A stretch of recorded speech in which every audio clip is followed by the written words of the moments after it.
Ayolimning davolanish xarajatini men ustimga olamdim. Savol. Assalomu alaykum. Men to'y qilg'ili 3 yil bo'ldi. Ota-onam bilan bir uyda turamiz. Men ishlab topgan pullarni dadamga beratdim. Yaqinda ayolim og'ir kasallikka giribdor bo'lib qoldi. Ayolimni o'zining ota-onasi davolatıyotidi. Hozir 70 ming yuan ketdi. Yana 50 ming yuan ketadi ekan. Men ularga aran 5 ming yuan bera oldim. Uningdan ko'p beray desam ota-onam bermadi va qo'shilmadi.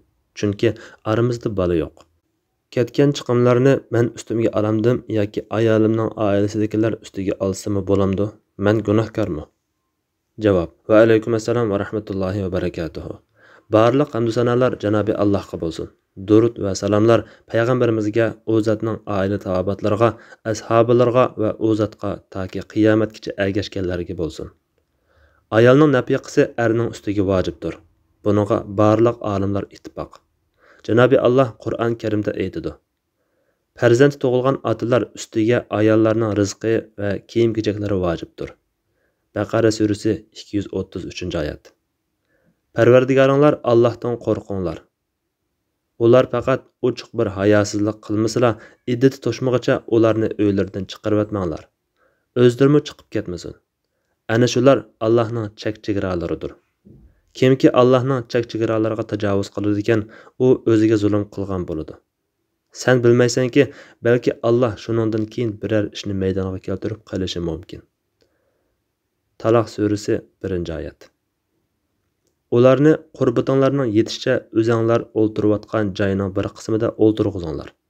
Ularni siqib chiqarib o'tish uchun ularga ziyon yetkazmanglar. Agar ular homildor bo'lsa, balalarini tuqqaniga qadar ularga nafiqalarini beringlar. To'liq ajrab bo'lgandan keyin agar ular sizlar uchun balalaringlarni emitib bersa, ularning haqqini beringlar. O'zaro muvofiq shaklda putishinglar. Agar kelisholmasanglar, otasi uchun balasini boshqa bir ayol emitib beradi. Boy odam o'zining boyligiga yarasha nafiqa bersin. Rizqi oz qilingan odam Allohning uningga berganiga yarasha nafiqa bersin. Allah hech kimga uningga berganidan ig'ir mas'uliyat ortmaydi. Allah qiyinchilikdan keyin osonlik beradi. Taloq surasi 6-7-oyat. Yana Rasululloh sallallohu alayhi va sallam vidolish hajidagi xutbasida mundoq topilgan. Ayollarning haq-huquqida Allohdan qo'rqinglar. Chunki sizlar ularni Allohning omonat qilib topshirishi bilan oldinglar. Ularning farjlarini Allohning so'zi bilan halol qildinglar. Ularning yemak-ichmak va kiyim-kechak xarajati sizlarga muvofiq miqdorda vojibdir. Nafiqa degandan maqsad kishi o'zi boqadigan bola-chaqa, ota-onalarning turmushini qamdaydigan, hayotini saqlab qoladigan umum xarajatni ko'rsatadi. Ayol kishi erga tekkandan tortib yetarli xarajatni muvofiq miqdorda eri ustiga oladi. Islom ayol kishiga bu haqni muayyanlashtirib bergan bo'lib, buning bilan ayol kishi tirikchilik qilaman deb bozor ko'chalarida so'rilib yurmaydi. Ayol kishi yenidan chiqim qilmasimi turmushi erning uyida er tarafidan to'liq kafolatlanadi. Bundaq bo'lg'achqa ayol bo'lg'uchi yaramliq avlod tarbiyalashdan iborat bo'lgan hayotdagi muhim vazifasini ado qilishga to'liq vaqtini chiqara oladi. Lekin olimlar bu xarajatning chek-chegarasi va boshqa masalalarda har xil qarashda bo'lg'achqa nafiqa haqidagi izohlarimi o'xshash emas. Doktor Vahba Zuhayli nafiqani mundoq izohlagan. O'zi beqish kerak bo'lgan kishilarning yemak-ichmak, kiyim-kechak va turalg'u qatorliqlarga yetarli chiqimini qilib berish. Lekin Shayx Sayyid Sabiq rahimatulloh alayh mundoq izohlaydi. Ayoli muhtoj bo'ladigan yemak-ichmak, turalg'u, xizmatchi va dori qatorliqlarni ayoli boy bo'lgan taqdirdami ayoliga tal qilib berish. Aslida hozirgi zamon olimlarining bu izohatlaridagi o'xshamaslik ilgirki olimlar o'rtasidagi qarash o'xshamasligidan kelib chiqqan bo'lib, ilgirki olimlarning ko'pchiligi davolanish va dori-darmon chiqimini nafiqa doirasiga olmay, nafiqani faqatla yemak-ichmak, kiyim-kechak va turalg'u uydan iborat qilgan. Yana ota-onasining uyida xizmatini qiladigan ayol bo'lsa, xizmatchining ish haqqini qo'shgan. Osonliq olimlar buningga ayolining og'rib qolgandagi davolanish xarajatini qo'shgan. Tuvanda olimlarning qarashlarini bayon qilib o'tayli. 4 mazhab imomlari bilan zohiriy mazhabni o'z ichiga olgan ko'pchilik olimlar ayoliga qarata erning ustiga vojib bo'lgan nafiqa 3 turlik narsa, ya'ni 1. yemak-ichmak, 2. kiyim-kechak, 3. turalg'u uydan iborat. Davolash buning ichiga kirmaydi deb qaragan. Masalan, Imom Ibn Abidin uning ayolini davolash kerak bo'lmaydi degan. Maliki mazhab olimlarimi shundaqla ayoli og'rib qolganda ya dorining o'zini ya pulini erib berish kerak bo'lmaydi. Buning ichida tiyibning ish haqqimi bor degan. İmam Şafii rahmetullahi alayhimi ayoli uchun tiyibning ish haqqini qon ilib qo'ydiganlarning ish haqqini to'lab qo'ymaydi degan. Hanbali mazhab olimlaridan Ibn Qudama er kishi ayoliga dori darmoqlarni elib berishimi, tiyibning ish haqqini berishimi vojib bo'lmaydi degan. Zahiriy mazhab imomi Ibn Hazmmi erning bo'yniga vojib bo'lgan nabiqa doirasiga davolanish xarajatini kirgizmagan. Hozirgi olimlardan Imam Muhammad Abu Zahra bin Jibrin qatorliqlarimi shundaqla Saudiya Arabiston fatvo komitetimi mushu ko'pchilik olimlarning qarashini tutib, erning bo'ynidagi nabiqaga davolanish xarajatini kirgizmagan. Hozirgi zaman bir qism olimlar yoqilgan ilgirgi ko'pchilik olimlarning bu qarashi balkim ayni zamonlardagi oddiy-sodda turmush ahvoliga yarasha tarziga va urf-odatga asoslangan bo'lsa kerak. Lekin hozir davolanish yemak-ichmakka o'xshash zarur yoki uningdanmi zarur bo'lib qoldi. Fatvo degan zamon bilan makon, shundaqla urf-odat va ahvollarga qarab o'zgaradigan ahvol bor. Şafii va Hanbali mazhab olimlari davolanish degan davomli lozim bo'ladigan narsa emas. Biror kasallik ko'rilganda lozim bo'ladi. Shunga dori puli bilan doktor ish haqqi erga vojib bo'lmaydi deb qaragan. Yana bir tarafdan ko'pchilik olimlarning bu qarashiga ayni zamondagi ko'pchilik olimlarning tibobat taraqqiyoti ancha ilg'or bo'lmag'ach, davolansa saqayish ehtimoli oz bo'lganligi sababli davolanish vojib emas yoki davolanish joiz degan qarashi turtki bo'lgan bo'lsa kerak. Hozirgi zamonda tibobat ko'rinarli taraqqiy qilib, davolanish unumi yuqori bo'lmoqda. Uning ustiga bu aniq, kaskin, maxsus bir ko'rsatma kelmagan ijtihodiy masala bo'lg'achqa, yana o'rib odatning bu masalaga ta'siri bo'lg'achqa, olimlar bu masalada ijtihod qilishgan. Bu sabablar tufayli ilgirgilardan oz bir qism olimlar boshqacha qarashda bo'lgan. Masalan, Maliki mazhab olimlaridan Ibn Abdul Hakim tiyibning ish haqqi bilan davolash chiqimlari erga vojib bo'ladi deb qaragan. İmam Şavkaniymi mushu qarashni tarjih qilgan. Shundaqla hozirgi zamon olimlarining ko'p qismi ayolning davolanish xarajatimi erning bo'yniga vojib bo'lgan nabiqaning jumlasidan deb qaragan. Azharga tava fatvo komitetimi mushu qarashni tanlagan bo'lib, Imam Qardaviymi mushu qarashni tarjih qilgan. Bu intayin o'rinli qarash. Bu qarashni Qur'on va hadislardagi ayollarga nabiqa berish, ularga yaxshi muomala qilish haqidagi umum ko'rsatmalar kuchlantirdi. Bu sababdan ko'pincha arab davlatlaridagi shar'iy mahkamalar amal qilib kelayotgan oila qonunida ayolning nabiqasi muvofiq miqdorda yemak-ichmaki, kiyim-kechak, turalg'u va davolanishni o'z ichiga oladi deyilgan. Bu qarash tuvandagi dalillarga tayangan. 1. Urva Aisha radhiyallohu anhadan rivoyat qiladi-ki, endi payg'ambar sallallohu alayhi vasallamga Abu Sufyan bixil bir odam bo'lg'achqa, men uning melidan maxfiy ilvilishga muhtoj bo'laman dedi Rasululloh. O'zingizga va balangizga kifoya qilgudek miqdorda muvofiq eling dedi.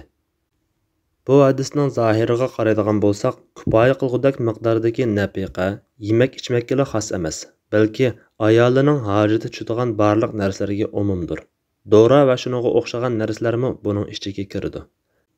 Janobi Allohning Baqara surasi 230-oyatidagi farzand tug'ilgan otalarga ayollarning rizqi va kiyim-kechaklar vojibdir degan oyatimi shunga ishorat qiladi. Chunki rizq degan davolanishni o'z ichiga oladi. Balki tehi dori bilan davolanishga bo'lgan ehtiyoj yemak-ichmakka bo'lgan ehtiyojdan kuchlik.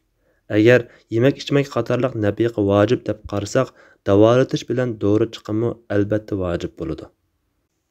2. Abu Hurayra radhiyallohu anhu rivoyat qiladi.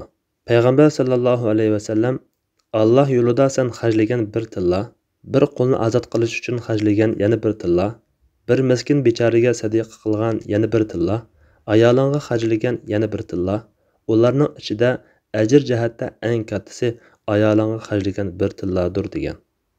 Bu hadisda ayoliga xajlagan vojib yoki mustahab nafiqani ham sadiqa, ham sil rahim bo'lg'achqa Allah yo'lida xajlagan, qul azod qilish uchun xajlagan va miskinga sadiqa bergan nafiqadan afzal qilgan. Ma'lumki, nafiqa degan hayotini saqlash uchun bo'ladi.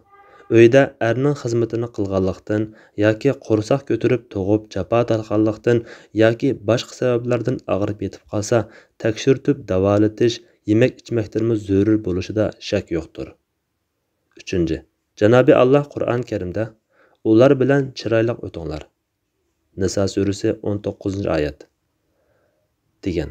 Ayoli saq chaqda beqib, og'rib qolsa kari bo'lmay tashlab o'tish, davolatmay qaynotasininkiga avatib qo'yish, farzandini tug'ib bersa, doktorxonaning pulini to'lamaslik qandoqmi chiroyliqcha o'tish bo'lsin. 4. Payg'ambar sallallohu alayhi vasallam bilan sahoba kiramlar ayollarni davolagan, ularning holidan xabar olgan. Masruq rivoyat qiladi-ki, Aisha radhiyallohu anha mundaq degan. Rasululloh sallallohu alayhi vasallam ayollardan ba'zisini o'ng qo'li bilan silab turib, duo o'qib, panohlik tilab mundaq deb salatdi.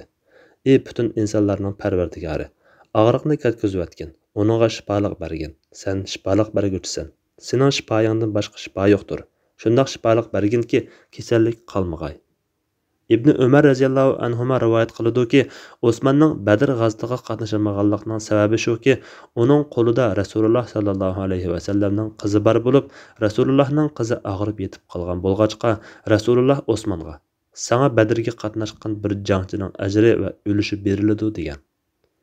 Amir ibn As radhiyallohu anhuma rivoyat qiladi-ki, Rasululloh sallallohu alayhi vasallam o'zi baqadiganlarni zoya qilib o'tishi kishiga yetib oshadigan gunohdir degan.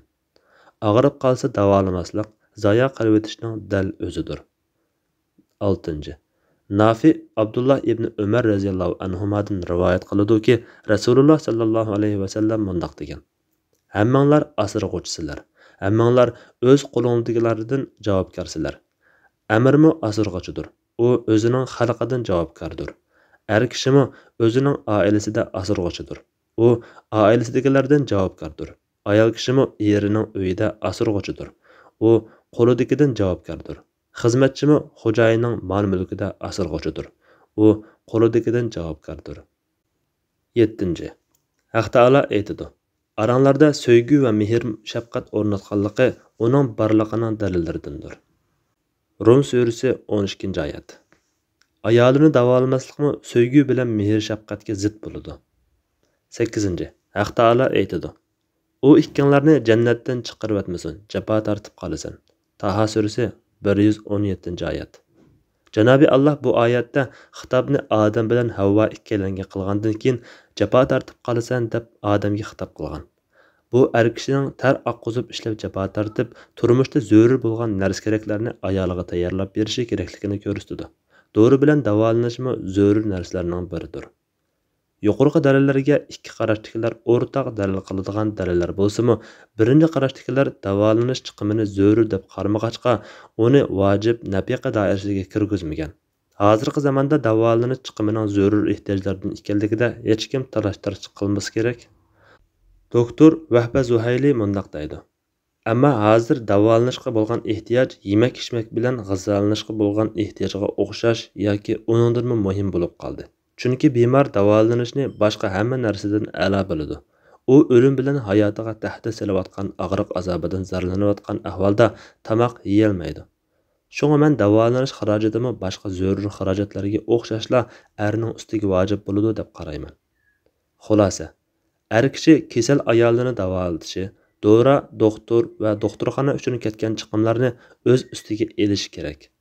Erning imkoniyati yor bermasa, ayolning otasi va boshqa tuqqanlar hamkorlashib xarajat qiladi. Odatda ba'zi erlarning chiqimini otalari qilib beradigan bo'lg'achqa, otalari jamiyatdagi yomon odat ta'sirida kelinini davolatishga unmaydi. Er tanglikda chorasiz qoladi. Bundaq ahvolda yo ayolning otasi yordam qilib davolatsa yoki er qarz olib davolanish chiqimini to'lasa bo'ladi. Albatta, zarur davolanish bilan ortiqcha davolanishni ayirib muomala qilish lozim. Yuqorida vojib deb qaraganimiz davolanish zarur bo'lgandagi ahvolga qartilgandir. Alloh eng to'g'risini bilguchidir. Fatvoda Doktor Abdul Aziz rahmatulloh. Fatvolar majmuasi 2-tom 59 nomerlik fatvo.